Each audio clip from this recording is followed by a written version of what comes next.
Okay, in this week's lesson, we are talking about improvisation. It's also known as improv for short among actors. Improv is something that all actors learn to do and seem to enjoy doing. There have been whole TV shows dedicated to improvisation. One of them is called Whose Line Is It Anyway? And that's something you might want to look up and watch an episode or two of that, because it can be very fun and interesting to see how they do it. Basically, improvising is making up the words and the dialogue and the action while playing out a scene. It's something that you don't have a script for it. Basically, you're acting without a script. Now, you can plan certain aspects of your improv, but for the most part, it's made up on the spot and you just enjoy the moment. Okay? It says one of the most demanding things an actor can be called upon to do is to improvise or make up the words and the dialogue and action while playing out a scene. No lines to learn, no planned movement, just you and your fellow actors going wherever your imagination leads you.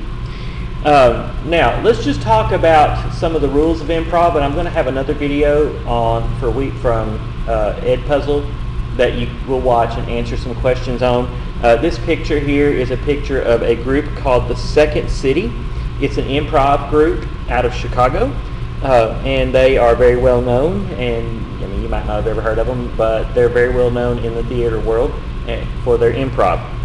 Now, let's look at the preview section here on this page right here. Yes, and. Improvisation means acting without a script. It means creating a scene on the spot that you and your fellow actors, the ensemble, compose together. Now, ensemble is one of your vocabulary words you see over here. Ensemble is a group of people that work together toward a common goal. That is a term you need to make sure you know. Basically, it's the theater word for team. An ensemble is a team.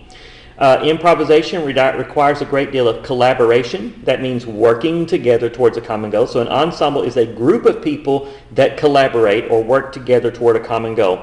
It also requires trust. You must share ideas, believe that your partners will support you, and work together to create something all your own. You need to think about this. In your daily life, you improvise all the time. I mean, you don't walk around thinking, oh, if I run into so-and-so, I'm going to say this, and they're going to say that. You don't have a script. You don't plan out your movement. It just happens. So improv is something that we do every day on a natural day-to-day basis. But if you can learn the rules of improv for theater, it will help you in your everyday life. I mean, when you go on a job interview, and I keep mentioning things like this, when you go on a job interview, if you're able to really think on your feet and be able to come up with things you need to say and ways to behave and all of that in the moment, it can help you with job, with all kinds of areas of your life. So that's very important to remember. Now, one of the things you see here in the book, it says that they embrace life surprises. People who live life to the fullest. They embrace life surprises. They say yes to life. Successful improvisers say yes and. That's one of the most important rules of theater. What it is you are given a situation or a comment and you react to it. You don't deny it, you accept it. That's the yes part. You accept the reality that has been given to you and you add to that. That's the and part. So yes and. That is a phrase you will hear often as we go through this topic. It's a phrase you will see on your test. So make sure that that's something you are very familiar with. But improvisers require, for a successful scene, for them to just say yes and, to accept the reality they've been given and build on it. React to it, build on it, make it into a character, make it into a scene. In doing so, they exercise their creativity, their mental and emotional flexibility, their trust for one another, and their capacity for concentrating on the task at hand. When they're faced with a problem on stage, they use their wits to solve it. Wits are your brains, basically. You think on your feet. Okay? When actors who are adept or good at improvising work with a script, they know how to embrace it and make the imaginary world their own. That's something they do. Now, right here in this little box, talks about the basic rules of improv. So let's look at these basic rules. Some improvisation scenes begin with a plot suggestion. In other words, they're given a storyline, like you are at the haunted house, or it might be something as you are walking down the road and you see this donut in the window. What do? You know, something like that. You see, you're given some kind of plot suggestion. Others begin with an idea for a character. So your character, you may be given the idea of a character such as you are a 37-year-old businessman who just lost his job and is showing up at home to tell his family. So that's the character suggestion. So those are the two ways improvs begin: plot suggestions or with a character. All improvs depend on the following rules. First, always remain open to your partner or partners, the plot, that means the storyline, and your own ideas. In other words, say yes and. Listen carefully and respond to your partners on stage. We can fold that back into yes and, because you're listening to them, you're responding to them, you're reacting to them. Remember, I've said that acting is reacting, so you're reacting to them. Show rather than tell how you feel. Don't tell someone you're sad. Don't say that. Be sad. Act sad. Don't say, I'm happy. Show us that you're happy. So show rather than tell how you feel. Take chances. Don't be afraid to fail. The reality is that even very seasoned and very professional actors fail at doing this from time to time. So it is okay. Take chances. You'll never succeed if you don't step out and take a chance. Trust yourself and your partner. So these are the basic rules of improv. So let's look over here onto this. Now, you need to commit to the reality of the improv. You're going to have an assignment that's going to be in Google Classroom for you to do, and you're going to basically improvise your own skit. Now, since you are a virtual learner, you will be doing it home by yourself, and so your time limit may be different than what's in the book, but you will. I'll give you more instructions on that. But again, commit to the reality of the improv. You will need to respond naturally and immediately to any suggestion that pops into your mind, and you won't have a partner, but you need to be able to respond to that. Remember, yes and. Okay? Unfortunately, there's no such thing as easing into it. You'll have to jump in with both feet. Okay? How do you make sense of a leap into the void? These tips can help orient you. Remember that trust in the team or ensemble is essential. Your improv partners will enter into any reality you propose. They will believe your characters are real. They will build on the plot you imagine. You are not alone. You can develop a character from a gesture. It's like a hand motion or a shrugging of the shoulders, something like that. A voice or an expression or a piece of clothing or so on. You can develop an activity and spark a plot idea by finding a new use for an everyday object, such as turning a pot into a helmet or an umbrella into a baseball bat. Be creative with what you do.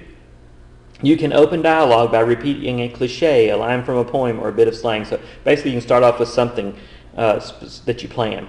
After you have developed a scene or even part of a scene, you can retain or set the parts of the scene that were effective. Now this word set in theater can mean two different things. One, the most primary meaning is like the parts of the scenery, like your chairs, tables, that kind of stuff. That's your set. But in this chapter, we're talking about it in relation to I'm planning an improv with my partners or whatever, and I rehearsed it, and there are certain things I know we're going to do, certain things I know we're going to say, so we set it. It's like it becomes the outline for what you're going to do. And then you act it out, and your dialogue is for the most part, and your actions are for the most part not planned, but you can plan basic parts of it, and that's called setting.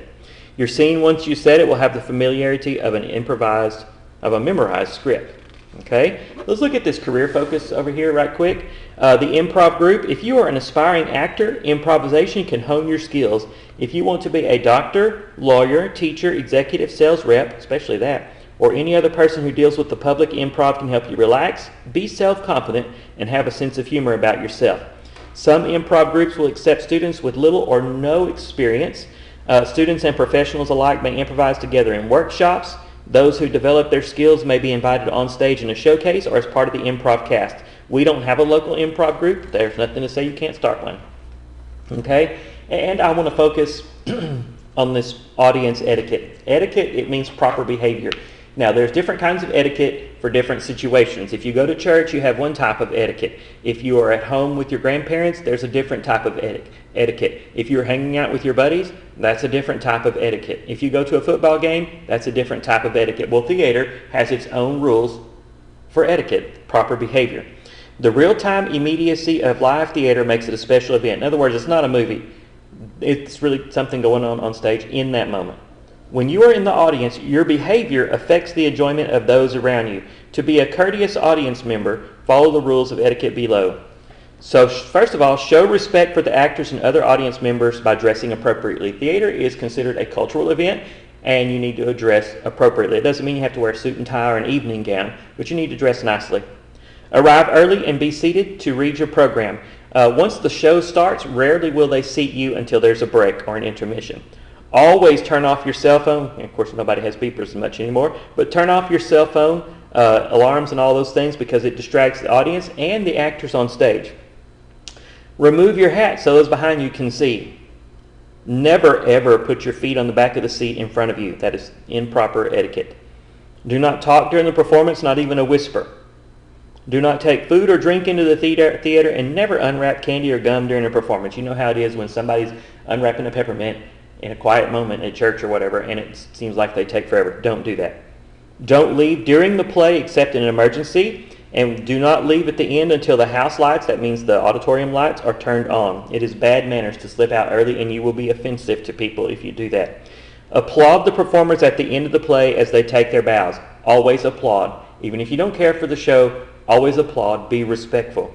But reserve a standing ovation for truly outstanding performances. All right, I believe we're going to end that there. Now there's going to be a video in Google Classroom for Edpuzzle for you to watch.